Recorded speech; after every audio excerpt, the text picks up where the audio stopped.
सुशांत सिंह राजपूत रहस्यमय मौत मामले में कई सवाल अभी भी ऐसे हैं जिनका जवाब किसी के पास नहीं है और शायद वो आगे की तफ्तीश में ही निकलकर सामने आएगा।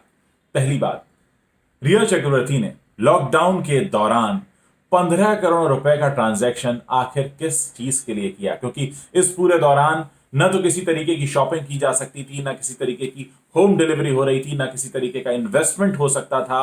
आखिर क्या वजह थी जिसके लिए रिया चक्रवर्ती ने इतना बड़ा ट्रांजैक्शन, मैं आपको बता दूं, ये कोई 15 लाख रुपए की बात नहीं की जा रही है, 15 करोड़ रुपए की बात की जा रही है। 15 करोड़ रुपया आखिर किस वजह से सुशांत सिंह राजपूत के अकाउंट से ट्रांसफर किया गया? आखिर क्या वजह है कि सिर्फ 1 साल के रिलेशनशिप में उन्होंने उनके सीए को अपना ही नंबर दिया हुआ था? आखिर क्या वजह है कि सिर्फ 1 साल के रिलेशन में वो सुशांत सिंह राजपूत पर इस हद तक हावी हो गई थी कि वो उनको अपने पिता तक से बात नहीं करने देती थी? जी हां, एक सबसे बड़ी बात और निकलकर सामने आई है कि सुशांत सिंह राजपूत के जब फादर ने 25 फरवरी को मुंबई पुलिस के डीसीपी रैंक के व्यक्ति को इन्फॉर्म कर दिया था कि उनके बेटे की जान खतरे में है, उनके उनके बेटे की संगत ठीक नहीं है, उसकी जान को खतरा है, उसके बावजूद मुंबई पुलिस ने कोई एक्शन क्यों नहीं लिया? और इसके बाद जब घटना हो गई, घटना होने के 1.5 महीने बाद तक मुंबई पुलिस ने कोई एफआईआर दर्ज नहीं की। आखिर क्यों मुख्य संदिग्ध रिया को गिरफ्तार नहीं किया गया जब उनके पिता 25 फरवरी को ही ये बता चुके थे कि उनकी संगत ठीक नहीं है? और उनकी संगत ठीक नहीं है कहने का मतलब होता है कि उनके साथ जो लोग रह रहे हैं वो गलत हैं। उनके साथ कौन रह रहा था? रिया चक्रवर्ती।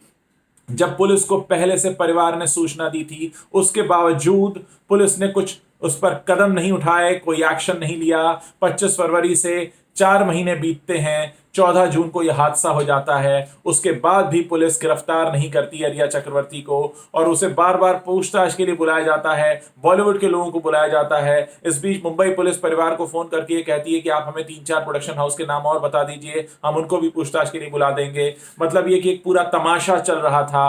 परिवार पहले ही बता चुका था कि उसकी संगत ठीक नहीं है, उसके साथ गलत लोग हैं, उसकी जान को खतरा है। 25 फरवरी को अगर ये इंफॉर्मेशन जाती है मुंबई पुलिस के पास और मुंबई पुलिस कोई एक्शन नहीं लेती है, 14 जून तक ये मामला चलता है। 14 जून को यह हादसा हो जाता है, हादसे के वक्त पुलिस पहुंचती है और उसके बाद भी कोई एक्शन नहीं। हादसा बीतने के 1.5 महीने बाद भी कोई एफआईआर नहीं, सिर्फ पूछताछ चल रही है, लोगों को बुलाया जा रहा है।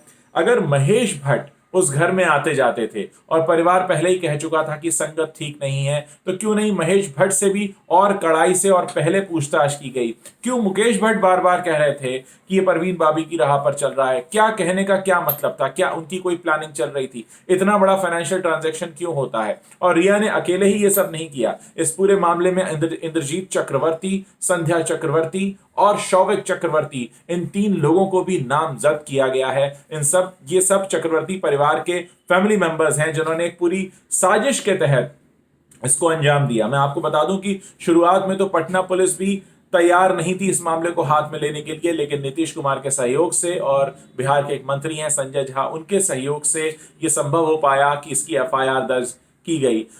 अब आप सोचिए कि हमारे देश में एक अंतर्राष्ट्रीय स्तर का अभिनेता इस तरह से रहस्यमय परिस्थिति में मारा जाता है और हमारे देश की पुलिस 1.5 महीने तक कोई भी एफआईआर दर्ज नहीं करती है, वो भी उस हालत में जबकि परिवार पहले से ही बता चुका था कि उनकी जान खतरे में है। ये कैसे समाज में जी रहे हैं हम? ये कैसे देश में जी रहे हैं हम कि जहां पर पुलिस को पहले से इंफॉर्मेशन होती है, पुलिस को पहले बताया जाता है, पुलिस को पहले इत्तला दी जाती है, सूचना दी जाती है, सजग किया जाता है, चेताया जाता है कि ऐसा हो सकता है, उसके बाद भी पुलिस ने कुछ नहीं किया। घटना हो गई, घटना होकर 45 दिन बीत जाते हैं, 1.5 महीना बीत जाता है, 6 हफ्ते बीत जाते हैं। इन 6 हफ्तों में भी कोई एफआईआर दर्ज नहीं होती है और जो मुख्य संदिग्ध हैं उसको गिरफ्तार नहीं किया जाता है। ये कौन से समाज में हम जी रहे हैं? क्या पुलिस पर कोई दबाव था? क्या पुलिस किसी प्रेशर में थी? क्यों पुलिस ने एफआईआर दर्ज नहीं की? ये एक बहुत बड़ा सवाल है। इतना बड़ा कांड हो जाता है, पूरा देश का सोशल मीडिया इस पर सवाल उठाता है। हमारे देश के न्यूज मीडिया को तो छोड़ ही दीजिए, वो तो सिर्फ टीआरपी के पीछे भागते हैं। उनको लगा कि इसमें किसी को इंटरेस्ट नहीं है तो उनको ये खबर नहीं उठानी चाहिए। उन्होंने तो ये खबर तब उठाई जब कंगना रनौत निकलकर सामने आ गई। लेकिन आखिर ऐसी कौन सी मजबूरी थी जो पुलिस ने 1.5 महीना बीत जाने पर भी एफआईआर दर्ज नहीं की, वो भी उस हालत में जबकि परिवार पहले ही सूचना दे चुका था? ये एक बहुत बड़ा सवाल है जो आप सब लोगों को उठाना चाहिए, सब लोगों को पूछना चाहिए। ये हमारा मौलिक अधिकार है इस बात को जानना कि हमारे समाज में ऐसा अपराध क्यों हुआ, किसने करवाया, कौन जिम्मेदार है, सजा क्यों नहीं हुई, एफआईआर क्यों नहीं हुई, जब संदिग्ध के बारे में पहले से पता था तो उसको गिरफ्तार क्यों नहीं किया, और घटना होने के 45 दिन बाद तक ये क्या तमाशा चलता रहा, ये किस तरीके का दबाव था, ये कैसी पुलिस है, ये क्यों हो रहा है, ये किस तरीके का प्रशासन है, ये किस तरीके का शासन है। ये बहुत बड़े सवाल हैं जो आप सब लोगों को उठाने चाहिए। मैं उठा रहा हूं, मेरे साथ आप भी उठाइए और पूछिए सवाल कि आखिर ऐसा क्यों हुआ? क्या हम सुरक्षित हैं? कल को किसी और परिवार में किसी और के साथ ऐसा होगा तो क्या वो सुरक्षित है? क्या कल को कोई और पुलिस को पहले से सूचना देगा और क्या उसके खिलाफ भी पुलिस कोई एक्शन नहीं लेगी? क्या उसकी सपोर्ट में भी पुलिस आगे नहीं आएगी?